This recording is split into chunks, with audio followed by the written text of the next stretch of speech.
How to reverse a video on Snapchat. So the first step is by opening your Snapchat app. And then, for example, I'll just take a snap right here. So as you can observe, I have started from the right part of my keyboard to the left part of my keyboard. What I will be going to do now is that I'll be clicking on this section right here, and then this option will appear. So I'll just swipe to the right until I can see this option, the reversed option. So as you can see, the video will start on the left part of my keyboard to the right part of my keyboard right here. You should take note as well that this will work only if you take a video from Snapchat or take a snap from Snapchat.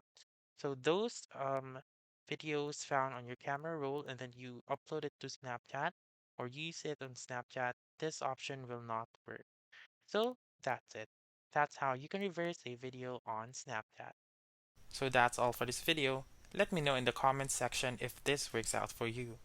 For more helpful tutorials like this, please subscribe to our channel and don't forget to click that notification bell. Thank you for watching and have a wonderful day.